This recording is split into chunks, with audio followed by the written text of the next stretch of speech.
جو شخص آپ کی تقدیر میں لکھا ہوتا ہے تو آپ کو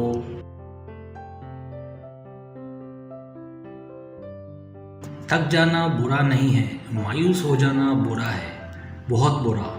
اور مایوس انسان تب ہوتا ہے جب اسے اللہ کی طاقتوں پر، اس کی رحمتوں پر یقین نہیں رہتا، اور جب وہ یہ بات بھول جاتا ہے کہ جس نے یہ حالات پیدا کیے وہ یہ حالات بدل بھی سکتا ہے۔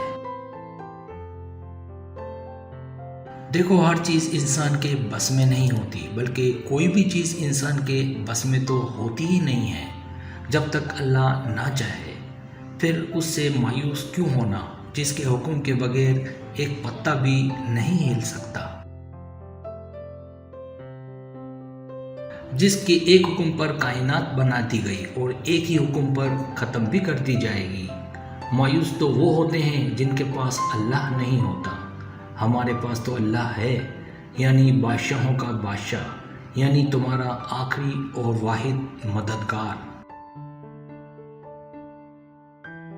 اللہ یقین والوں کے راستے بناتا ہے، اور جانتے ہو یقین والے کیسے ہوتے ہیں کہ جب ان کی دعائیں بھی ان کی مخالف ہو جائیں وہ تب بھی اللہ سے مانگنا نہیں چھوڑتے۔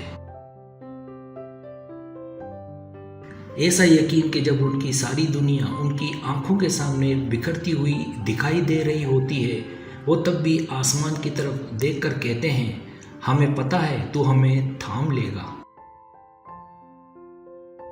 تو بتاؤ پھر کیا تم اتنا یقین رکھتے ہو اس پر کہ اپنے منصوبوں کو اس کے منصوبوں کے لیے ترک کر دو؟ نہیں، تم تو فوراً ڈر جاتے ہو اور پھر زور زور سے کہنے لگتے ہو کہ اللہ نے میری دعائیں تو سنی ہی نہیں۔ بھول گئے ہو اللہ کہتا ہے تم کیا سمجھتے ہو کہ تم کہو گے میں ایمان لایا اور پھر تم آزمائے نہ جاؤ گے؟ جان مارنی پڑتی ہے تب جا کر اللہ ملتا ہے، یقین کی کڑی آزمائش کاٹنی پڑتی ہے پھر جا کے معجزے ہوتے ہیں۔ تو پھر یقین رکھو، ایسا یقین کہ اگر اللہ تمہیں دائیں جانب چلنے کا کہہ دے تو تم چل دو، یہ جانتے ہوئے بھی کہ تمہاری چاہت تو بائیں جانب ہے، پھر دیکھو وہ کیسے دائیں کو بائیں لے آتا ہے، اور پھر تمہیں اس راستے سے اپنی قدرتیں دکھاتا ہے جہاں سے تمہیں کچھ بھی ملنے کی توقع نہ تھی۔ جو کہانی اللہ تعالیٰ کے سپرد کر دی جاتی ہے اس کہانی کا اختتام کبھی اداس نہیں ہو سکتا۔ جو وہ چاہے تو کیا نہیں ممکن، وہ نہ چاہے تو کیا کرے؟ کیا پتا جو تم مانگ رہے ہو وہ تمہیں اس نے عطا کرنا ہی ہو، مگر وہ اس سے پہلے وہ تم سے بہت بڑے بڑے کام لینا چاہتا ہو سکتا ہے وہ پہلے تمہیں اپنے بہت قریب کرنا چاہتا ہو تاکہ تم اپنی خواہش پا بھی لو، تو اس رب کائنات کو بھول نہ جاؤ۔